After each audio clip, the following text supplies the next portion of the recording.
et bienvenue au téléjournal du 24 mars. Aux petites heures du matin, un énorme pétrolier américain nommé Exxon Valdez, lors de son 28e voyage, vient de s'échouer sur les côtes de l'Alaska. Il s'est échoué, dirait-on, à plus de 12 nœuds sur le banc Blythe Reef, à 4000 au sud de l'île Busby.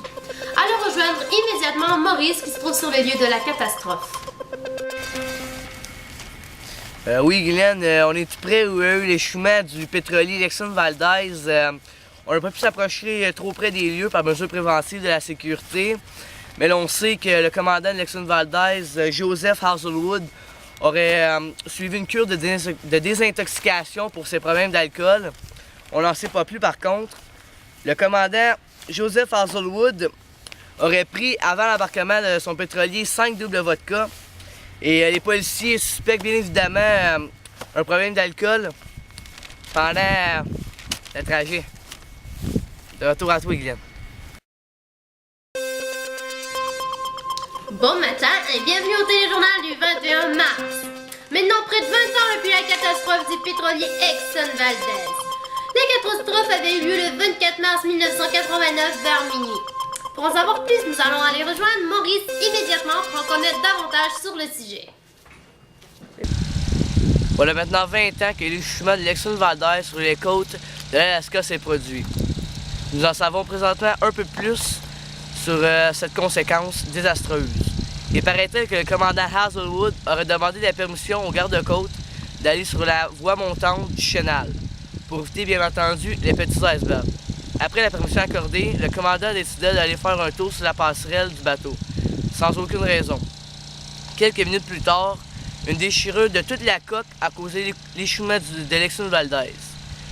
11 heures après l'accident, un prélèvement sanguin a été effectué sur le commandant et on a découvert un taux d'alcoolisme de 0,24.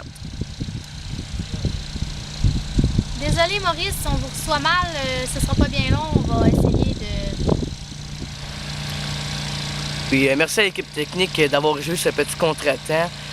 Comme j'ai mentionné, Grégory Cousinus, le lieutenant du bateau, avait pris les commandes du bateau pendant l'escapade mystérieuse du commandant Hazelwood sur la passerelle. M. Cousinus n'avait alors aucune connaissance en la matière. Maurice Bouchard, Montréal, sur la chaîne MC. Merci Maurice. Allons maintenant rejoindre un spécialiste en la matière, Charles Lafortune, qui déterminera les conséquences de l'échouement, puis comment peut-on éviter une telle catastrophe. Oui, Guylaine, suite à l'événement majeur qui a eu lieu le 24 mars 1989, 250 000 oiseaux marins, 2800 loutres, 3000 phoques ont été tués. Durant 10 ans, l'écosystème a été endommagé.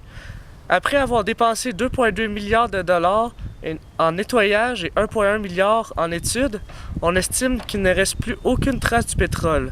Pour éviter de telles catastrophes, le National Transportation Safety Board recommande un autre contrôle plus rigoureux des périodes de repos ainsi qu'une amélioration de la tenue du corps au centre de contrôle du trafic et mentionne qu'il est possible que l'utilisation de meilleurs radars ainsi que de GPS ont également permis de réduire les risques. Charles Lafortune, Montréal, MC.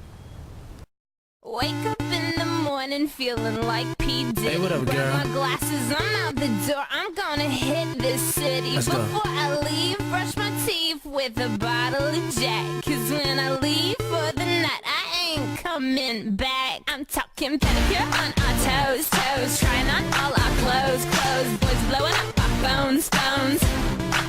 Drop top and playing our favorite CDs. Pulling up to the parties. Trying to get a little bit tipsy. Ah, c'est naturel. What up, Marc? Ah, c'est bien entendu, les petits icebergs. Seulement, Il est ici. 2800 loutres,